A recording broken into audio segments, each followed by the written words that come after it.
It's a delight to be here, it really is, to see so many familiar faces. I'm really enjoying that bit. I've been asked to talk about the role of the private sector, which until about 10 years ago would normally have brought about a kind of boo-hiss moment in an NGO community, but I think the world is changing.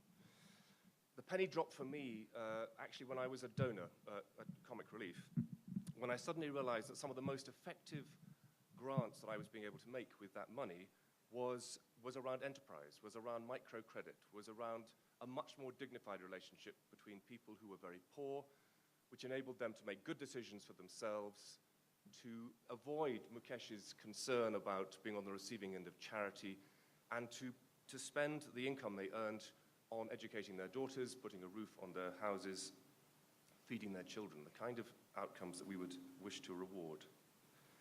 And so I came to the conclusion that the opposite of poverty was probably some sort of prosperity rather than welfare.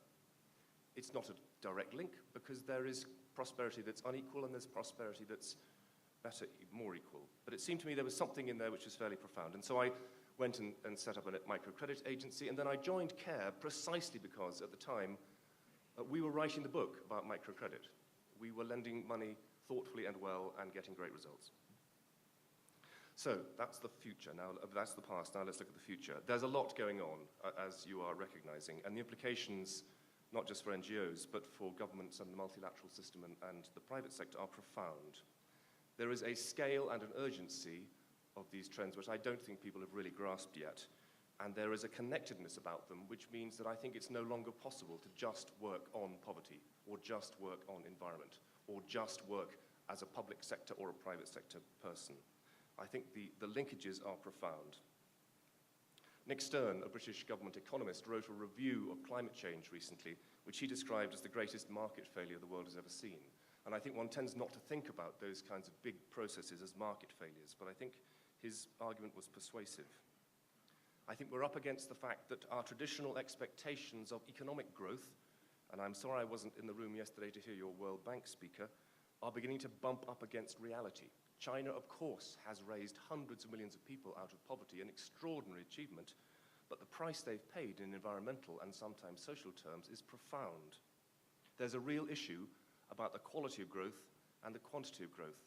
We're not just going to grow our way out of problems without destroying the very basis upon which our economies are based. There's a really good piece of work done by WWF, which has matched the Human Development Index, education, health, those kinds of things, against our ecological footprint. You may have seen it. There are lots of countries that have not yet achieved those social development indicators and are way below their kind of share of the world's resources. There are others that have way overachieved, but the price has been the destruction of the planet. Only one country, interestingly, fits into the box where it's achieved those basic human development indicators whilst staying below the line, and that's Cuba. I'll say no more than that. Okay, so very quickly, what are the big trends that the private sector is looking at? You're going to recognize these. I'll spin through them. You know most of them. It's about demographics and population, so growth and aging, urbanization, unemployment, and inequality. Those are all issues the private sector is interested and worried about. There's the whole issue of pressure on natural resources. Water, food, the cost of food is a worry. Its availability, increasingly in the future, a worry. But things like soil, the condition of our global soil, pollination, some of the big systems that support us are in terrible condition. The marine food chain. These things are not traditional development agency concerns, but they are increasingly private sector concerns. Climate, you've talked a lot about. The kind of climate issues, we are now locked into a 2-degree temperature rise, probably at least maybe 3 degrees. At 2 degrees, you grow no more coffee in Uganda. You grow no more cocoa in Ghana. You grow very little tea in Kenya. Now, it doesn't matter whether you're a business or a government or an NGO, that is a profound risk to the populations living in those places. We're expecting, as Mukesh has said, significant increases in natural disasters. You should ask the insurance industry about their views on that. And a trend which I haven't heard, which I think actually Ingrid mentioned, and that is trust. There was a really interesting survey done at the beginning of the century. Who do you trust to operate in society's best interests, was the question. And the institution we most trust globally, this was done in scores of countries, tens of thousands of people, we most trust the armed forces. That's reassuring. Be reassured, we second most trust NGOs. We're right up there, guys. We're okay. We least trust Parliament and Congress. Now that's scary. The very people we put in place to operate in society's best interests. But down the bottom there, we also don't trust companies, for whatever reason. Basically, it's no longer possible to ignore these trends. Business as usual, doesn't matter where we are, is genuinely not an option.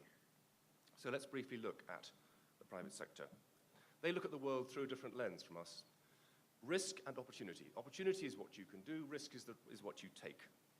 They see a whole bunch of stuff coming towards them which they're going to need to respond to, and interestingly, which drives them to better understand the kinds of communities and issues that CARE has thought of as important over the years.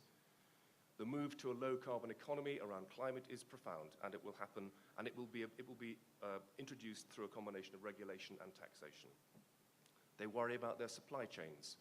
Oh gosh, we won't be able to buy our coffee in Uganda. But more importantly than that, should we be now buying our grain from a local smallholder farmers, or groups of smallholder farmers, or from car guilds in Chicago? What's the difference in value between those two options for us? Is it just financial? Or is there something more profound about the kind of things that a sustainable company should be doing?